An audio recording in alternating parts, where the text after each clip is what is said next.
Nous sommes sur CNews et Europe 1. Encore un mot de Jean-Luc Mélenchon. Hier, dans une allocution, il a renouvelé son soutien à la jeune garde, estimé que la mort de Quentin était au fond un moment d'intensification politique de la lutte contre l'extrême droite. Et il dit évidemment tout a été truqué, arrangé pour faire croire à une expédition du service d'ordre insoumis pour traquer un pauvre malheureux. Il renverse l'accusation. En fait, il dit mais c'est parce qu'en fait il s'agissait de lutter contre l'extrême droite. Qu'est-ce que vous lui dites ? Qu'il est le déshonneur de la République française, monsieur Mélenchon, quand un jeune homme de 23 ans est mort. Un jeune nationaliste est mort pour ses idées.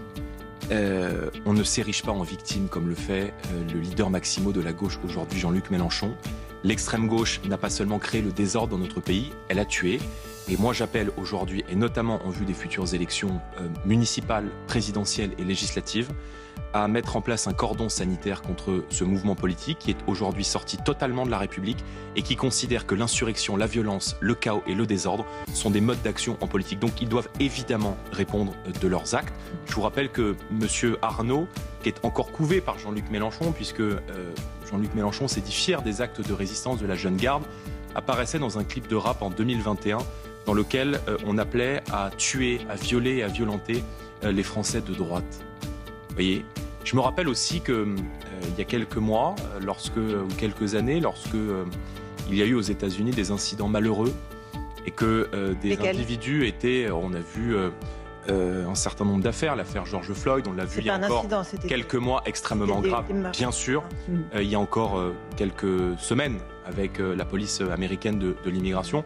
On voit la gauche française hurler, monter au créneau, organiser des manifestations, mettre un genou à terre. Lorsque c'est un jeune Français, qui plus est un jeune Français nationaliste qui ne votait pas à gauche, qui est lynché, tabassé et laissé pour mort en pleine rue, la gauche se tait. Et c'est là, je crois, le déshonneur de toute une partie de notre classe politique. Donc moi, je ne me tairai jamais face aux violences de l'extrême gauche. Je ne me tairai jamais face à ce climat d'intolérance qui est en train d'instiller la gauche dans notre pays. Et je vais vous dire, nous avons, pour finir, aussi été victimes, comme responsables politiques, non de gauche, mais plutôt à droite, victimes très régulièrement des attaques de la gauche, régulièrement mes séances de dédicaces ou nos meetings, ceux du Rassemblement National ou nos permanences sont perturbés par des militants de la gauche, donc ils ont une responsabilité dans ce climat, bien sûr. Vous parlez d'une tolérance à l'égard de la gauche et de l'extrême gauche, d'ailleurs vous mêlez les deux. Est-ce que vous avez été choqués, nombreux l'ont été, par cet éditorial du Monde, le journal Le Monde, qui dit à propos des tueurs de Quentin qu'ils auraient offert un martyr à leurs adversaires. Leurs gestes scandaleux commis au nom d'idéaux de gauche ne doivent pas faire oublier que l'extrême droite compte des partisans ouverts de la violence, sa marque de fabrique. Oui, ce n'est pas l'extrême droite, et encore moins la droite, je ne me sens pas d'extrême droite, qui a tué. Donc moi je condamne toutes les formes de violence. Et je n'aime pas, si vous voulez, cette analyse à géométrie variable. Demain, à la tête du pays, nous organiserons et nous prononcerons la dissolution de toutes les organisations qui prônent la violence dans le débat démocratique, qu'elles soient d'ultra-gauche ou d'ultra-droite. Et je veux dire, relativiser, c'est une autre forme de violence commise contre Quentin et contre sa famille.